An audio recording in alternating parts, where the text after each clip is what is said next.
अंदर आज हम सीखेंगे नापाक रूहें। कौन सी? नापाक रूहें, यानी ऐसे बदरूहें।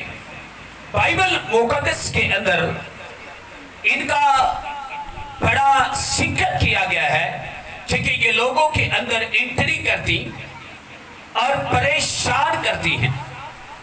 क्योंकि बाइबल कहती है ये रूहें जो हैं, नापाक रूह जो है, इसका मतलब है गैर अखलाकी रूह, यानी ऐसा बदतमीजी की रूह, यानी वो रूह जिसे खुदा का कलाम पसंद नहीं है, जिसे खुदा के लोग पसंद नहीं है, जिसे खुदा की हजूरी पसंद नहीं है, जिसे खुदा का कलाम पसंद नहीं है, जिसे खुदा के काम पसंद नहीं है, यानी गैर और अखलाकी बदतमीज रूह। और नापाक यानी बिल्कुल वो रूह जिसको खुदावंद यीशु मसीह ने निकाला।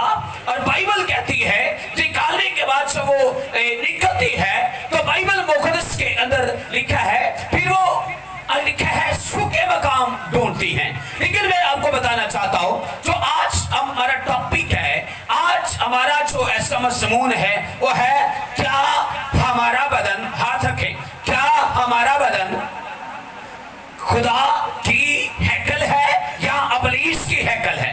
क्या हमारा बदन खुदा का मकदस है या खुदा का मकदस है या अबलीस का मकदस है या किसका मकदस है? क्योंकि बाइबल अगर तो वो सारी बातें जो कलाम में लिखी हैं वो पाई जाती हैं तो फिर हम खुदा का मकदस है। अगर वो हमारे अंदर वो बातें नहीं है तो हम अबलीस का मकदस है। क्या हमारा बदन जो है वो खुदा का घर है या अबलीस का घर है? क्योंकि बाइबल के अंदर लिखा है जब नापाक रूह आदमी में से निकलती है तो सूखे मकामों को तलाश करती है। सूखों से मुराद क्या है? सूखे दरख्त नहीं, सूखों से मुराद है वो जिंदगियां जो खुदा के कलाम से दूर हैं, जो खुदा के कलाम की तरफ मुतवज्जा नहीं होती, जो जजेस नहीं आते, जो कलाम को नहीं सुनते या कलाम पर अमल नहीं करते, और वो सूखे मकाम है। लेकिन बाइबल के अंदर लिखा है एक और बात जो है सुने, इनका नाम भी लिखा है नापाक रूह। क्या? नापाक रूह। फिर आगे लिखा है और वो आराम ढूंढती फिरती है, नहीं पाती, तब कहती है मैं अपने उस घर में, अपने उस घर में। अब लिखा गया क्योंकि वो कहती ये बदन घर है, कहती मैं अपने उस घर में जिसको मैं छोड़ कर आई हूं। यानी इसका मतलब होता ये बदन घर है, चाहे खुदा का है या अबलीस का है, यानी ये घर है। हालेलुया। लेकिन खुदा इसमें रहना चाहता है और बाइबल मुकद्दस बयान करती है और लिखा है और वो कहती मैं अपने उससे घर में फिर जाऊंगी क्योंकि मुझे निकाला गया है, क्योंकि मुझे थप्पड़ मारे गए हैं, क्योंकि मुझे ऐसा कूटा गया है, मुझे शर्मिंदा किया गया, लेकिन मैं जाऊंगी। मेरी बहनों मेरे भाइयों, अगर बदू उस बच्चे से या उस बेटी से या उस खानदान से, उस परिवार से निकलती है तो अगर वो बाद में खुदा की प्राइजेस में आते हैं, खुदा की हजूरी में आते हैं, खुदा के मस्सा में आते हैं, अगर वो नए सिर से पैदा हो जाते हैं, अगर वो कलाम का अपनी जिंदगी के अंदर ले लेते हैं, फिर बदरू वो 7 से चाहे 21 भी आ जाए वो उसके साथ टकराएंगी और गिर जाएंगी। आमीन। अगर वो खाली है, पहले जैसे ही हाल है, वही ऐसे एक नशाबाजी, वही ऐसे है लड़ाई झगड़े, वही ऐसे है जनाकारी, वही ऐसे है बदकारी, वही ऐसे है झूठ, वही ऐसे है फराड, तो फिर वो खानदार 90% 90% जो है वो नापाक रूहों का घर है। मैं आपको बताऊंगा आगे जाकर इनकी जो है चालें, इनकी चालें क्या हैं, इनके ख्याल क्या हैं, इनके इरादे कैसे कहते हैं, ये खानदानों कैसे है बर्बाद करती है। और फिर लिखा है और जिनसे निकली थी अगर उससे खाली और बदरुआ ने पता है ए कर भरिया या खाली है। बदरुआ जान दिया, बदरुआ जान दिया या नहीं जाती? लिखा है वो कहती है मैं उस घर में जाऊं जाऊंगी। फिर एक निकली फिर कितनी लेके आती, कितनी और लेकर आती, 7 देख 8। तो मेरा हाल लिखा है उस बंदे का, उस परिवार का, उस खानदान का पहले से भी बदतर हो जाता है। और फिर आगे लिखा है, बाइबल बताती है कि लेकिन ये रूहें खानदानों को बर्बाद करती हैं। और फिर लिखा है कि तुम खुदा का मकदस हो। ये मकदस बदरूहों के लिए नहीं है, ये मकदस बलीस के लिए नहीं है, ये मकदस किसके लिए है, खुदा के लिए है। और करंथस की कलीसिया से पहला करंथियों 6:19 के अंदर लिखा है तुम रूहुल कुद्स का मकदस हो। आमीन, हालेलुया। तुम किसका मकदस हो, तुम किसका मकदस हो, रूहुल कुद्स का। अच्छा इंजे एक डाडा होए तकवांडी को आंखें और सामान रखे डांगी और डांगी ना हो जाएंगे। कहेंगे हमने इसका मोल इसको लिया, इसका पैसा दिया है, हमने फर्श लगाया, टैप डाल लगाई, फला काम किया है, ये काम किया, हमने ऐसा रंग रोगन करवाया है, हमने पेंट किया, हमने पैसे दिया, क्योंकि ये हमारी मलकियत है। इसलिए लिखा है कि तुम खुदा का मकदस हो। ये बदन जो आज मेरा और आपका बदन है, ये आम नहीं है, ये हैकल है खुदा की, और खुदा का रूह में बसना चाहता है। लेकिन हमने कभी पूछा नहीं, मैं आगे जाकर आपको बताऊंगा। और लिखा है मकदस तुम खुदा का और रूहुल कुद्स का क्या हो, ऊंची बोलो क्या हो। मकदस के लिए ग्रीक सवाल के अंदर, यूनानी के अंदर लफ्ज है न्यास। बोलो न्यास, सत्यानाश नहीं, कला न्यास। क्या न्यास, इसके लिए यूनानी के लिए लफ्ज है न्यास। और इसका मतलब सिर्फ हैकल नहीं है, इसका मतलब होता है पाक तरीन मकाम। जिन्हीं हैकल के अंदर कितने हिस्से होते थे, 3। एक बरूनी शहर, एक पाक मकान, एक जहां मैं खड़ा हूं यहां होता था पाक तरीन मकाम। यहां से समझ रहे कि एक पर्दा लगा होता था और वो 70 फुट लंबा और 4 इंच मोटा था। सरदार का है साल में एक दफा, साल में एक दफा उसमें दाखिल होता था। और इससे कहते होली होली प्लेस, श्री पाक तरीन मकाम, श्री वो मकाम। इस मकाम के अंदर होता क्या था, ये सुनिए, ये मकाम आप हैं, ये मकाम है और आप है। तुम खुदा का क्या हो, सारे बोलो क्या हो। और लिखा खुदा का रूह तुम में बसा हुआ है। और ये इसके लिए मैंने बताया लफ्ज है नयास, इसका मतलब होता है पाक तरीन मकाम, श्री वो मकाम जहां खुदा रहता था। इस मकाम के ऊपर एक ऐसा है आहद का संदूक होता था। संदूक के अंदर जो चीजें थी वो सुनिएगा, संदूक के अंदर एक थे 10 अहकाम। क्या थे, 10 अहकाम, श्री शरीयत का दिल। और उसके अंदर एक हारून का आसा था, और आसा जिसे सोटी कहते हैं पंजाबी में, ऐसा डंडा कहते हैं पंजाबी में, ठीक है। और इसके बाद एक सोने का मर्तबा था। और इसी मकदस के अंदर और 2 करूबी थे, और करूबियों के बीच में आहद का संदूक था, और संदूक के ऊपर एक पर्दा था, उससे कहते हैं शिकायना। क्या कहते हैं, बोलो सही, क्या कहते हैं, शिकायना। और शिकायना के ऊपर खुदा होता था। आमीन। खुदा कहता है मैं तुम्हारे दिल में आना चाहता हूं, मैं तुम्हारे दिल में सुकूनत करता हूं और करना चाहता हूं, क्योंकि वहां पाक तरीन मकाम के ऊपर शिकायना के ऊपर खुदा की हजूरी, खुदा का मस्सा, खुदा खुद होता था, और खुदा काहिन के साथ बोलता था। कभी हमने खुदा से पूछा आज मैंने क्या करना, सुबह संडे मैंने क्या करना, मैं परौने रोटियां पका के खवानियां, फुफुआरी में तैयारियां करनी है, क्या मैंने ये काम कर, कभी मैंने ये पूछा है। हैकल के अंदर से खुदा बोलता था। क्या करता था खुदा, खुदा क्या करता था जी। आज गुर्बत हमारे सुमे क्यों लग गई है, आज बीमारियां हमारे सुमे क्यों लगी, क्योंकि हम उसकी हैकल बनी नहीं है, हम इब्लीस की हैकल बनी हुई। क्योंकि बाइबल कहती है, बाइबल में लिखा है तुम खुदा का मकदस हो, खुदा का रूह तुम में बसा हुआ है। अब 10 अहकाम जो थे और ये शरीयत का दिल था, अगर खुदा की हैकल है तो हमारे अंदर वो कलाम होना चाहिए। आमीन, ऊंचा बोले आमीन। आज सोने का बर्तमान, उसके अंदर मन था जो फरिश्तों की कज़ा होती थी, और फिर वो आपके लिए खजाने खोलेगा। आमीन।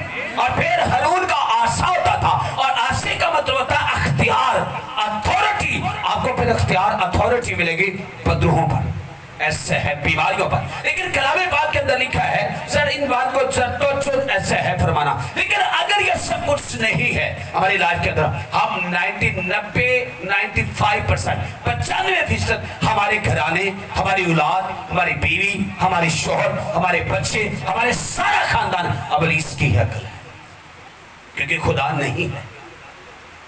अगर खुद बाइबल में लिखा अगर मैं तुम्हारा खुदा हूं मेरा डर कहां है, अगर मैं तुम्हारा आका हूं मेरा खौफ कहां है, मुझे बताइएगा। बाइबल के अंदर लिखा है। लेकिन सर तवज्जो फरमाइएगा। लेकिन ये हुण मैं तां इन्हां दे कारनामे दस लगा काम की जड़ा हुंदियां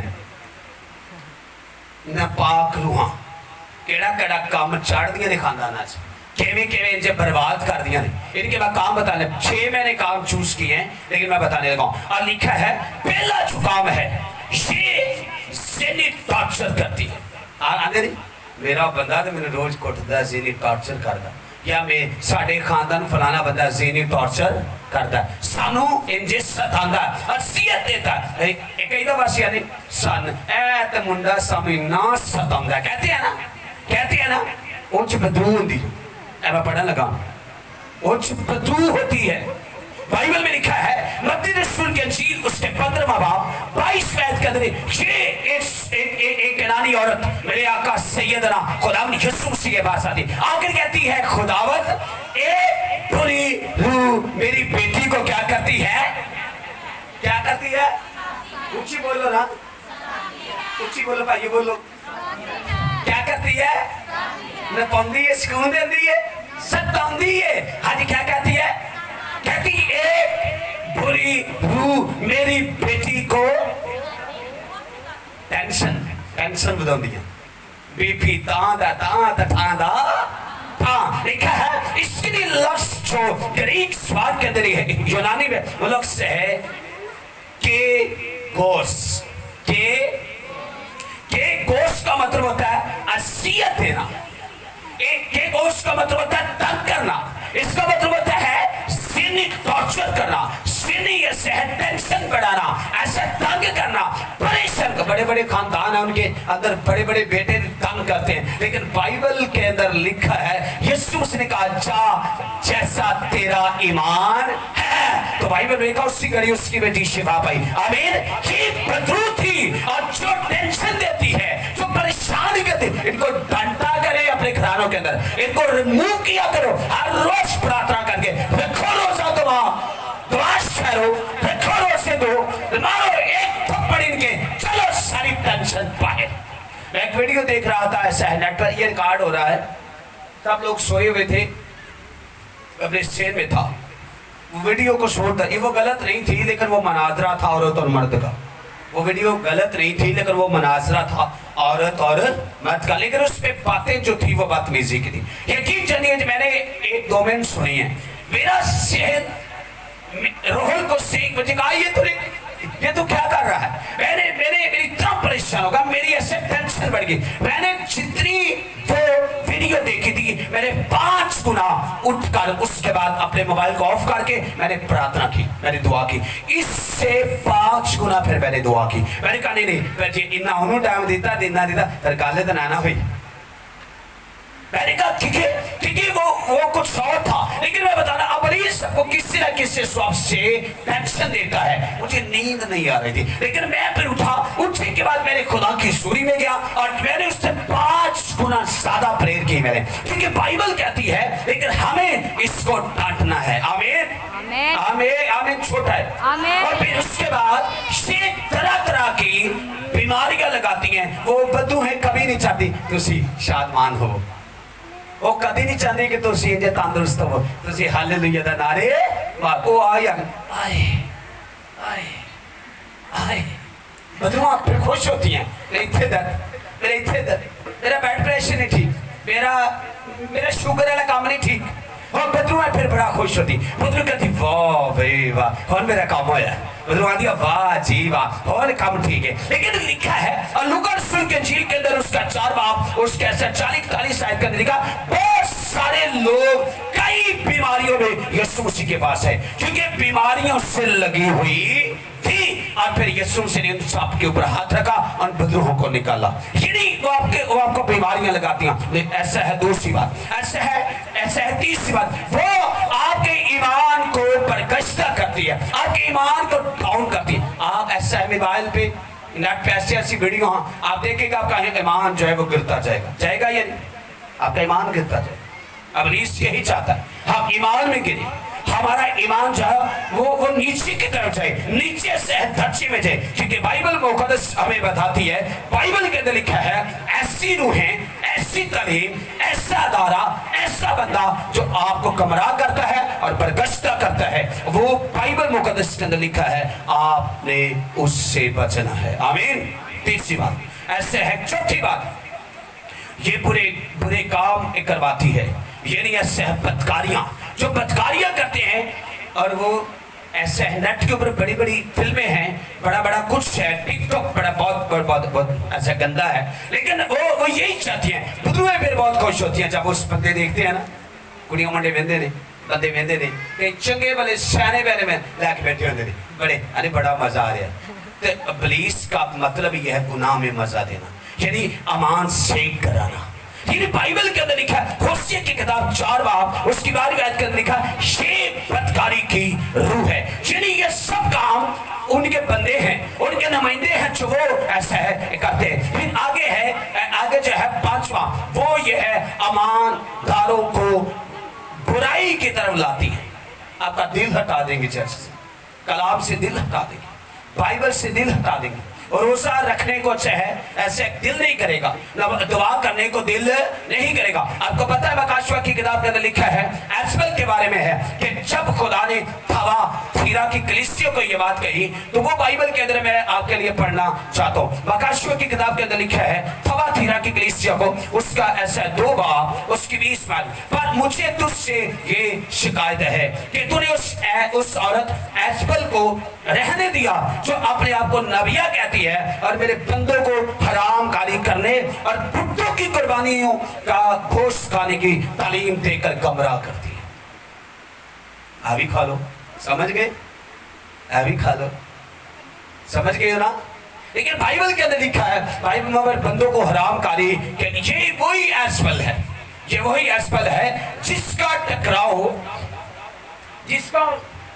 जो था एलिया नबी के साथ हुआ, और जिसके बाइबल में लिखा है 450 बंदे जो काहिन थे, इससे एलिया के खिलाफ खड़े कर दिए। लेकिन आज वो एलिया से कहते आज पता लग जाएगा, कोई गल एलिया ने आख्या गल नहीं कोई नहीं, एलिया ने आख्या, बोलो तो सही, एलिया ने आख्या गल ही कोई नहीं, कोई मसला नहीं, हम जिसकी प्रस्तिश करते वो जलाल का बादशाह। लेकिन बाइबल में लिखा है उन्होंने अपने काहिनों, अच्छा इंजे के कई बार खेलिए तो उठी पा सटी देना, एक आदरी सटी दा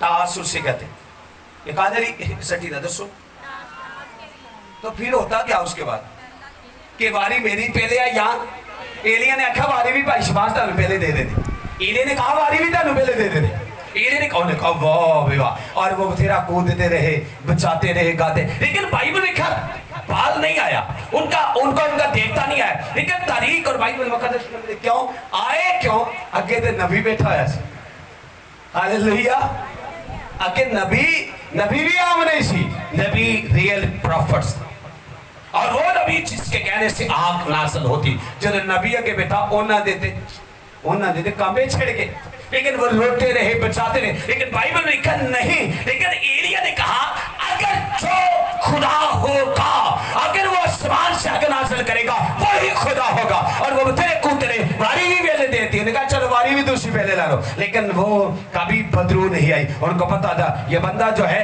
अनॉइंटिंग है, ये इशारा करता है, आग आती है, लेकिन अब भी आग आती, अब सारी नहीं आती, अब सिर्फ उनको तबाह करने के लिए आती है। हालेलुया।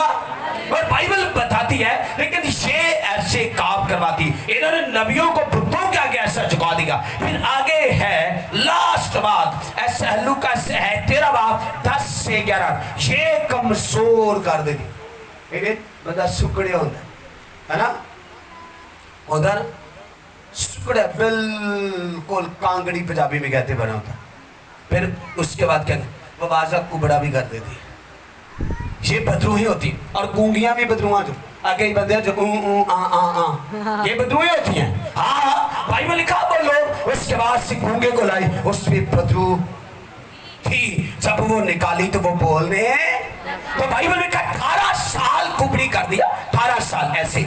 लेकिन जब यीशु हैकल के अंदर कलाम सुना रहे थे तो यीशु मसीह ने कहा कम विद अस, मेरे पास आओ। और बस आने था और यीशु मसीह हाथ रखा, लिखा जो कुबड़ी थी वो चंगी हो गई थी। पर लिखा क्योंकि मैं, अगर आप इजाजत दे तो मैं पढ़ूं एक आयत तरीके, पढ़ूं हाथ उठाए, फिर हाथ उठाओ, फिर मैं पढ़ेगा हालेलुया, ताकि पता लगने भी कमजोर भी कर दिया है, मेदे का कैंसर भी ला दे दिया, परेशान भी कर दे दिया, बहुत परेशान करती।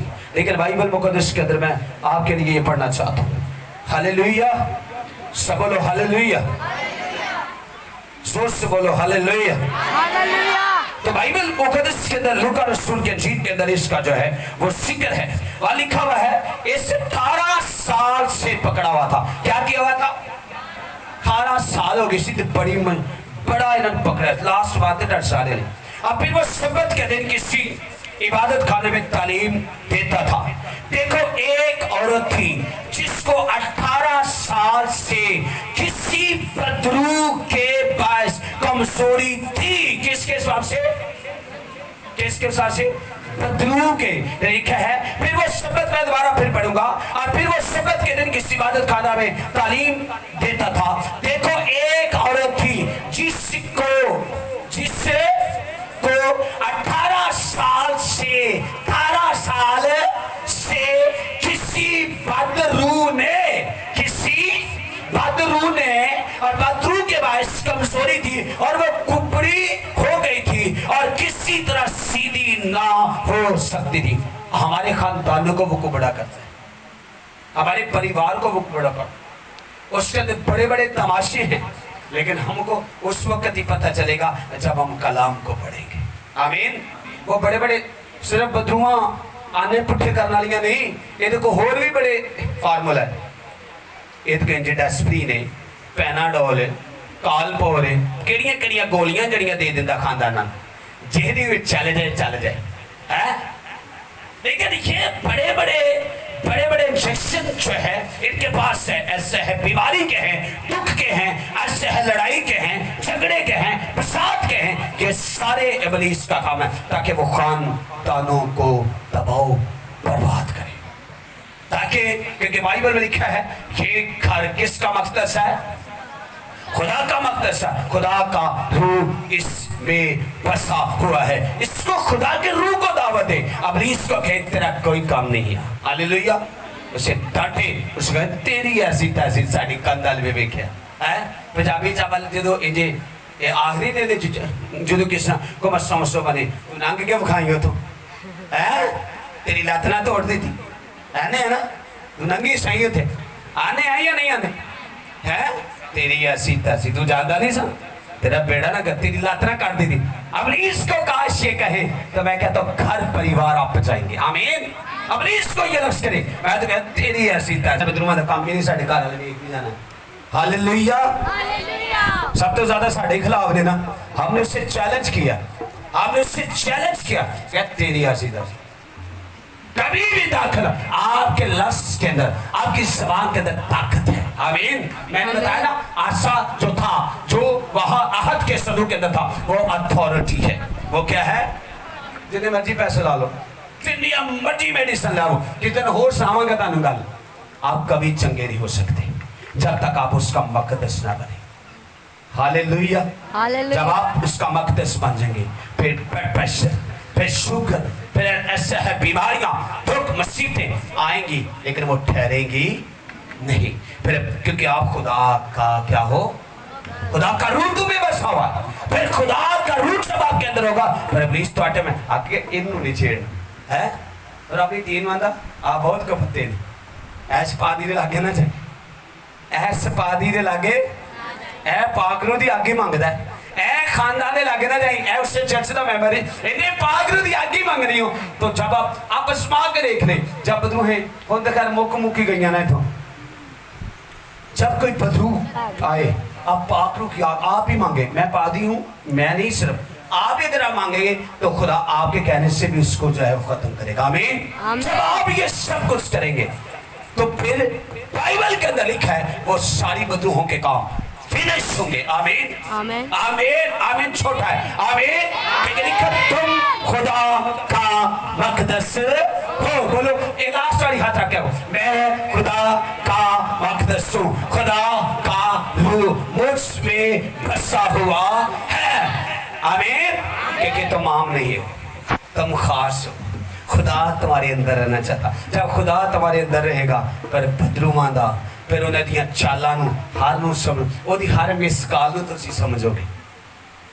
वो जिहड़ी भी मिसकाल मारेगा तुहाडी लाइफ दे अंदर PTCL तो करो, और UK दे नंबर तो करे, वो किसी भी नंबर तो करे, और सॉन्ग तो करे, टेलीनेट करे, जैसे तुझे फर्ज समझ दोगे क्योंकि कोर्ट वर्ल्ड होता है। आमीन।